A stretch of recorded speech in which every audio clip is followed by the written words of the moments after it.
दोस्तों, इस small cap ने सारे रिकॉर्ड तोड़ दिया है। गिरते हुए बाजार में गिरावट का सीना चीरकर तगड़ा रिटर्न बनाकर दिया है। एक साल की रिटर्न की बात करूं तो आप स्क्रीन पर देख सकते हैं। एक साल में इस स्मॉल कैप ने 10.25% का रिटर्न दिया है। 2 साल में 15.5% का रिटर्न दिया है। 3 साल में यहाँ पर 30% का शानदार रिटर्न दिया है।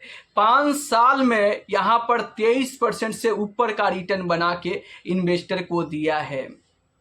तो सोचो, जरा सोचो कि जब गिरते हुए बाजार में ये स्मॉल कैप फंड तगड़ा रिटर्न दे रहा है तो अच्छे बाजार में ये स्मॉल कैप कितना रिटर्न देता। शायद इन्वेस्टर की उम्मीद से ज़्यादा रिटर्न बना के ये स्मॉल कैप फंड देता। तो आखिर मैं किस स्मॉल कैप फंड के बारे में बात कर रहा हूँ? तो मैं बंधन स्मॉल कैप फंड के बारे में बात कर रहा हूँ। और इस स्मॉल कैप की सबसे खास बात ये है कि ये फंड गिरावट पे कम गिर रहा है और तेजी में ज़्यादा तेजी दिखा रहा है। जी चलिए मैं आपको डेटा के हिसाब से समझाता हूं। अगर मैं 18 मार्च 2026 की बात करूं तो स्मॉल कैप इंडेक्स में आप देख सकते हैं स्क्रीन पर, यहाँ पर 1.77% का तेजी हुआ था। लेकिन उसी दिन स्मॉल कैप फंड में यहाँ पर आप देखोगे बंधन स्मॉल कैप फंड में तो 1.94% का तेजी देखने को मिला। ऑलमोस्ट कह सकते हो कि ये स्मॉल कैप फंड अपने बेंचमार्क इंडेक्स से तेजी में ज़्यादा तेजी दिखा रहा है। चलिए अब गिरावट की बात कर लेते हैं। तो अगर मैं गिरावट की बात करूं तो 19 मार्च 2026 को स्मॉल कैप इंडेक्स में यहाँ पर 2.864% का गिरावट हुआ था। जबकि बंधन स्मॉल कैप फंड में आप देखोगे तो सिर्फ 2.21% का गिरावट देखने को मिल रहा है। मतलब अपने बेंचमार्क इंडेक्स से गिरावट पे कम गिरा है। तो आपने साफ यहाँ पर देखा स्क्रीन पर कि तेजी में बंधन स्मॉल कैप फंड ज़्यादा तेजी दिखा रहा है और गिरावट में अपने बेंचमार्क इंडेक्स से कम गिर रहा है। तो यही नहीं, अब आप कहोगे कि सिर्फ एक दिन का डेटा आपने दिखाया। चलिए मैं आपको 6 महीने का डेटा आपके सामने रखता हूँ, आप देख सकते हैं। एक हफ्ते में इस स्मॉल कैप फंड ने अपने कैटेगरी एवरेज रिटर्न से कम गिरे हुए हैं। आप देख सकते हैं कि जहां पर कैटेगरी एवरेज रिटर्न ने यहां पर -0.61% का गिरावट है, वहीं पर इस फंड में 0.11% का गिरावट है। तो एक हफ्ते में इस फंड ने अपने कैटेगरी एवरेज रिटर्न से कम गिरते हुए नजर आ रहा है। एक महीने में थोड़ा सा अपने कैटेगरी एवरेज रिटर्न से थोड़ा सा ज़्यादा गिरा हुआ है। 3 महीने में अपने कैटेगरी एवरेज रिटर्न से कम गिरा है। 6 महीने में भी अपने कैटेगरी एवरेज रिटर्न से कम गिरते हुए नजर आ रहा है। तो आपने देखा कि ज़्यादातर टाइम में ये स्मॉल कैप अपने कैटेगरी एवरेज रिटर्न से कम गिर रहा है। वहीं पर अगर मैं आगे की रिटर्न की बात करूं तो आप स्क्रीन पर देख सकते हैं एक साल में इस फंड ने 10.25% का रिटर्न बना के दिया है। जबकि कैटेगरी एवरेज रिटर्न देखोगे तो यहाँ पर सिर्फ 6.25% का है। तो जहाँ पर कैटेगरी एवरेज रिटर्न 6.25% का है, वहाँ पर इस स्मॉल कैप फंड ने 10.25% का रिटर्न बना के दिया है। 2 साल की रिटर्न की बात करूँ तो कैटेगरी एवरेज रिटर्न में यहाँ पर सिर्फ 7.2% का रिटर्न है, लेकिन इस फंड में 15.42% का रिटर्न देखने को मिल रहा है।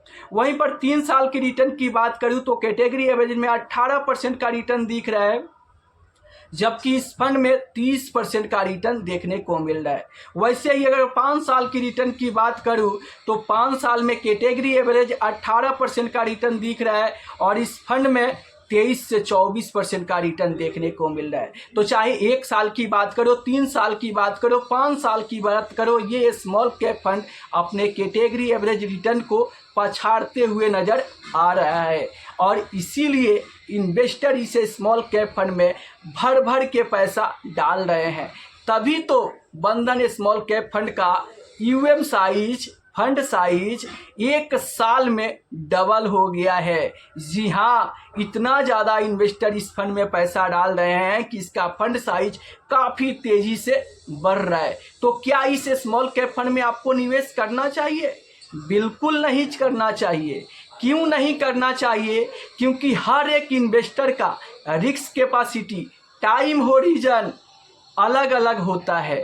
अगर आप मान लो कि ज़्यादा रिस्क नहीं ले सकते हो तो ऐसे स्मॉल कैप फंड में आपको इन्वेस्ट करने से बचना चाहिए।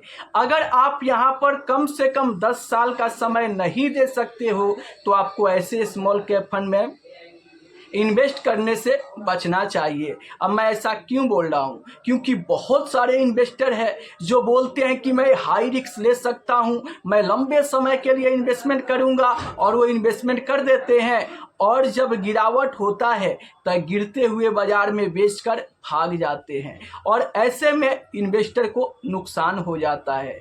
इसीलिए मैं आपसे कहना चाहता हूं कि जब भी आप अपने लिए बेस्ट स्मॉल कैप फंड का सिलेक्शन करें तो आप खुद से करें, क्योंकि आपको ही पता है कि आपका रिस्क कैपेसिटी कितना है, आप कितने साल के लिए इन्वेस्ट करना चाहते हैं।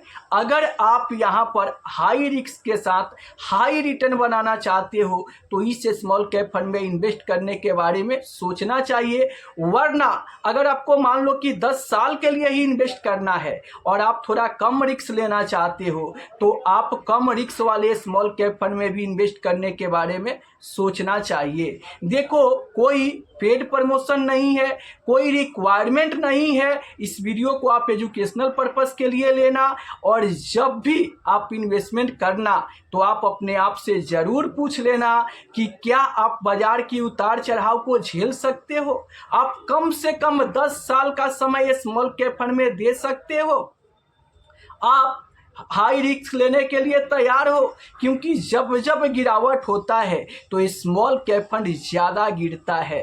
तो अगर आप बाजार की उतार चढ़ाव को झेल सकते हो, अपने पोर्टफोलियो को गिरते हुए देख सकते हो, तभी आपको स्मॉल कैप फंड में इन्वेस्ट करने के बारे में सोचना चाहिए। वरना ऐसे high risky small cap fund से आपको दूरी बना के रखना चाहिए। तो किन किन लोगों के पोर्टफोलियो में ये स्मॉल कैप फंड है, नीचे कमेंट में ज़रूर बताना।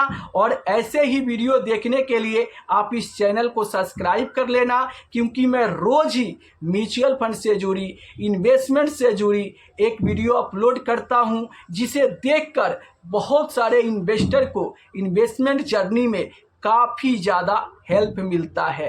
तो अगर आप भी चाहते हो कि आपके इन्वेस्टमेंट जर्नी में हेल्प मिले, म्यूचुअल फंड से जुड़ी नई नई अपडेट मिले, तो आप इस चैनल को सब्सक्राइब करके रखो, ताकि नए नए वीडियो का नोटिफिकेशन आपको मिलता रहे। चलिए मिलते हैं फिर किसी अगले वीडियो में, तब तक के लिए जय हिंद, जय भारत।